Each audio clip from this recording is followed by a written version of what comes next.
Boa tarde a todos, o meu nome é Ana Luísa Fernando e sou professora associada no Departamento de Ciências e Tecnologia da Biomassa da Faculdade de Ciências e Tecnologia da Universidade Nova de Lisboa.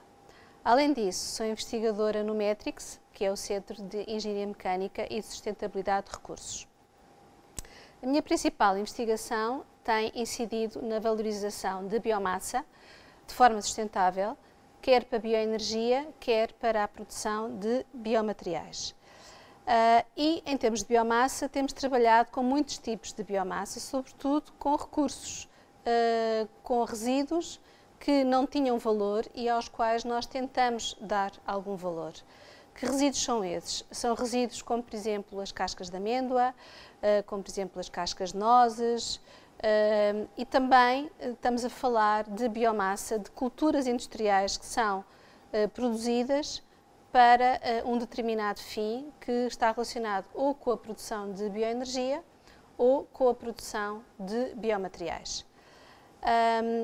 Que tipo de culturas são essas? Por exemplo, quando nós pensamos numa cana-de-açúcar ou quando estamos a falar de uma cultura como a beterraba sacarina ou como o sorgo sacarino, são culturas que são muito ricas em açúcar, o qual pode ser extraído e a partir do qual se pode produzir, pode ser fermentado a bioetanol.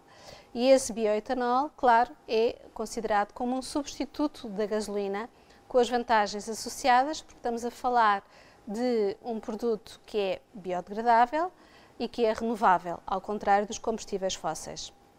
Portanto, aqui com inúmeras vantagens. Estamos a falar também de culturas oleaginosas, como por exemplo a colza, como por exemplo o girassol, cujo óleo pode ser processado e podemos obter biodiesel. E esse biodiesel pode ser um substituto do gasóleo ou pode ser misturado com o gasóleo. Atualmente nós temos já no gasóleo que é adquirido e que nós colocamos nas nossas viaturas, ele já tem uma determinada percentagem de biodiesel. Isto faz com que o gasóleo seja mais renovável e seja mais biodegradável, porque não tem um componente de combustíveis fósseis tão elevado. Portanto, os resíduos lenhocelulósicos podem ser reaproveitados e podem ser reaproveitados para bioenergia. Por exemplo, nós estamos aqui a olhar para estas biomassas lenhocelulósicas que resultaram da produção de resíduos agroalimentares, que são muito ricas em material lenhocelulósico e que pode servir perfeitamente para produzir pellets e para produzir briquetes que podem alimentar salamandras e que podem alimentar as nossas lareiras para a produção de calor e que também podem ser utilizadas na produção de outras formas de energia, nomeadamente energia termoquímica.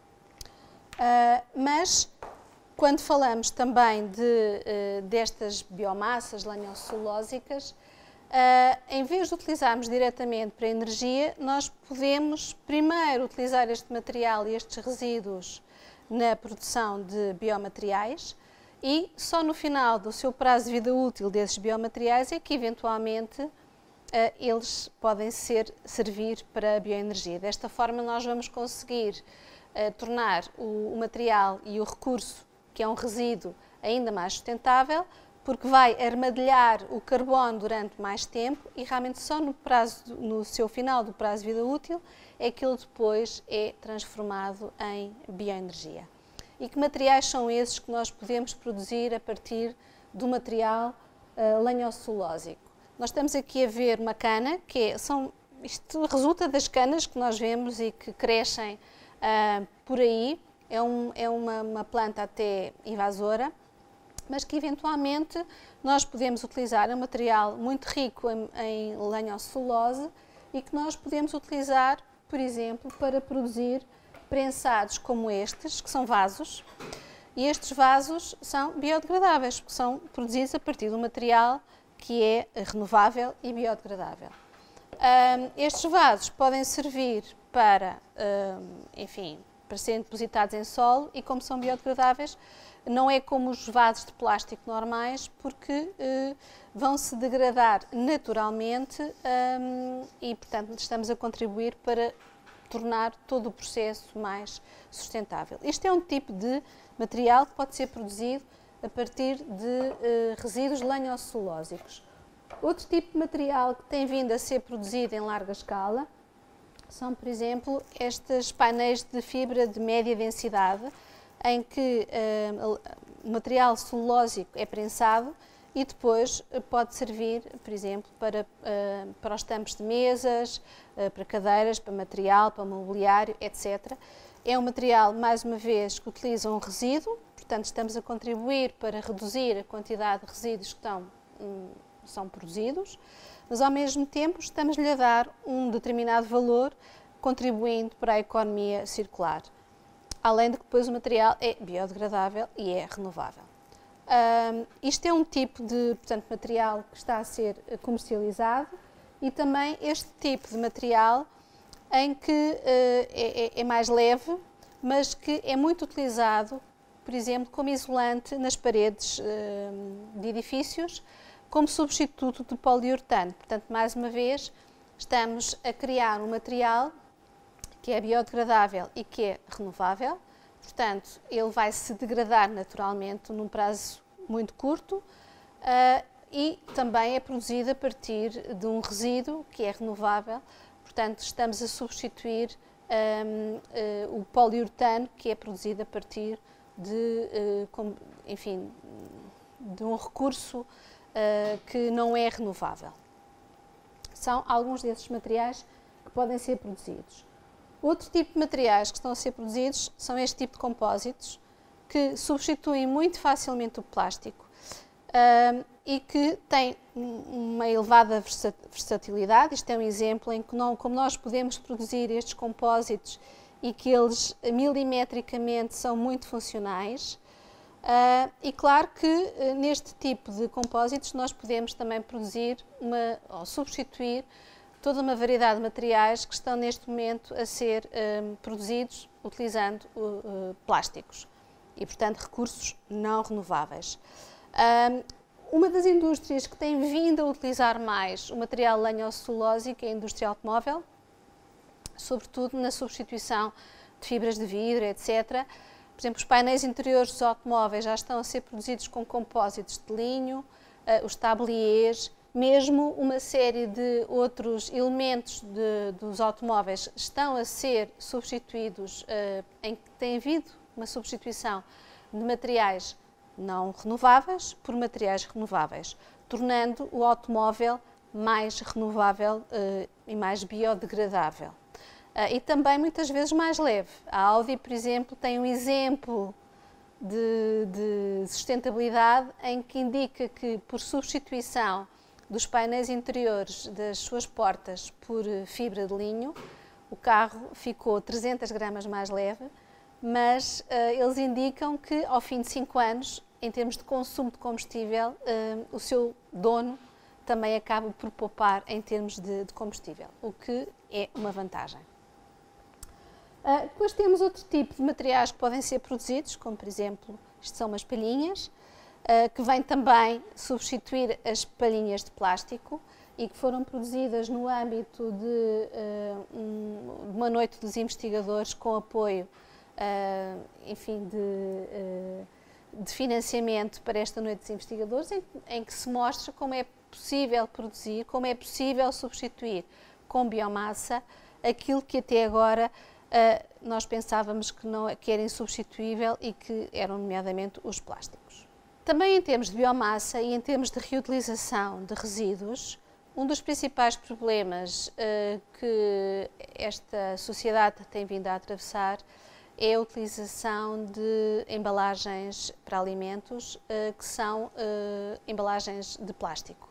Portanto, esta tem sido também uma das áreas de investigação do nosso laboratório, em que nós tentamos substituir os plásticos de uso em embalagens alimentares por bioplásticos, ou seja, por plásticos que são produzidos a partir de resíduos de biomassa e que serão mais biodegradáveis e que serão mais renováveis.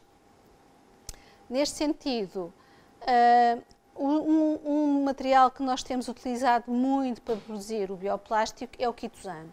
O quitosano, temos aqui um exemplo de um dos materiais, portanto, de um dos plásticos que nós podemos produzir, e que é um plástico renovável e biodegradável, produzido a partir de quitosano, e o quitosano é obtido a partir das cascas dos camarões, e que são muitas. Portanto, é um resíduo que é gerado pela indústria alimentar na produção de camarão, na produção de caranguejos, etc. Esse quitosano faz parte do exoesqueleto destes mariscos.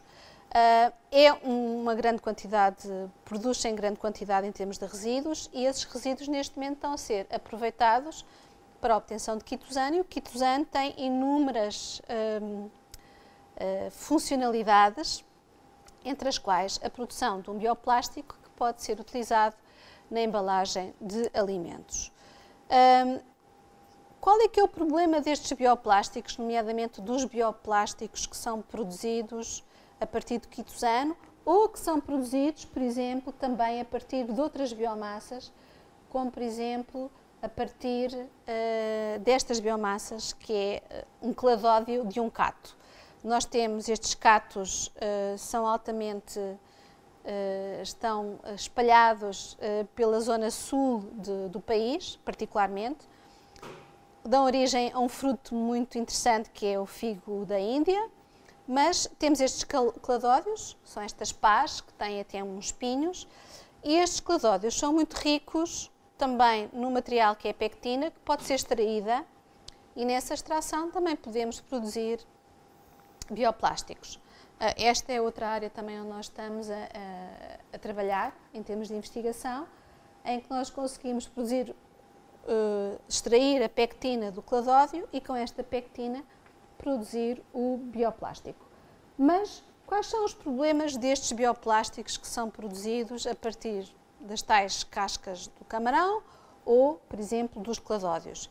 É que eles, do ponto de vista mecânico, são muito pouco resistentes, ou seja, é muito fácil de eu conseguir rasgar este bioplástico e, portanto, se quiser utilizar como um saco ou se quiser utilizar como embalagem, temos aqui um problema do ponto de vista de comercialização, porque eles são realmente muito pouco resistentes. Por isso é que nós também temos vindo a tentar reforçar estes plásticos. E como é que nós podemos reforçar os plásticos?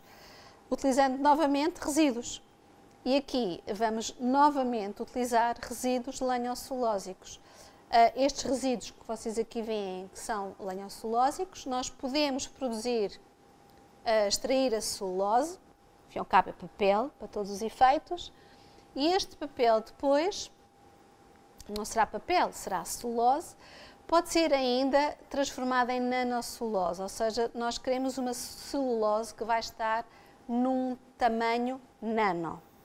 E vamos incorporar este material, a nanocelulose, no quitosano, e no tamanho nano em que temos a celulose, o que vai acontecer é que o plástico fica muito mais resistente.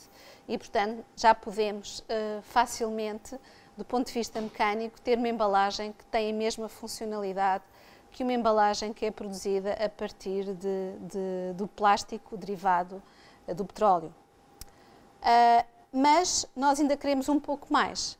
Nós queremos não só uma embalagem que possa ser resistente e que possa substituir os plásticos, mas queremos também uma embalagem que tenha alguma atividade.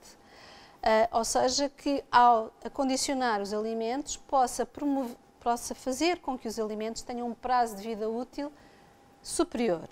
Porque também é isso que a indústria alimentar hoje em dia quer, é que o prazo de vida útil do alimento seja cada vez maior.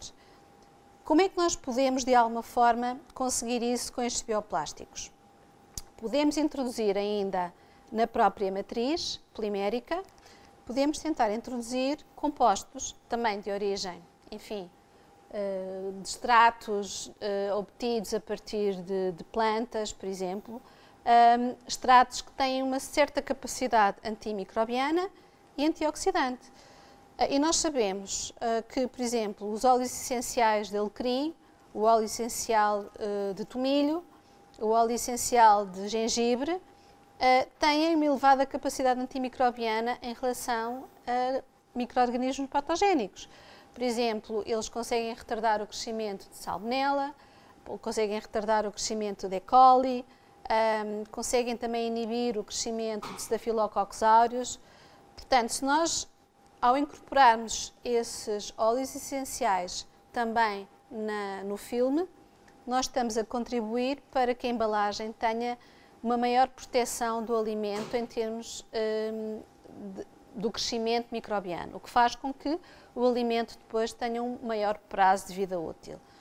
Juntamente com essas atividades microbianas, antimicrobianas, esses óleos essenciais têm também uma atividade antioxidante, ou seja, eles também vão proteger os alimentos que estão a ser acondicionados da oxidação, nomeadamente quando estamos a acondicionar carne, que pode eventualmente oxidar-se do ponto de vista das suas gorduras, todos os alimentos que têm muita gordura e que podem rancificar. Quando eu estou a acondicioná-los com estes plásticos, estes bioplásticos que têm incorporado estes óleos essenciais e que têm uma atividade antioxidante, eu estou também a atrasar a oxidação e o ranço desses alimentos, prolongando o prazo de vida útil desse mesmo alimento. Ora bem, então a biomassa é realmente muito útil para ser um substituto equivalente aos recursos fósseis. Pode servir realmente para bioenergia, pode servir para biomateriais. Agora temos outro problema.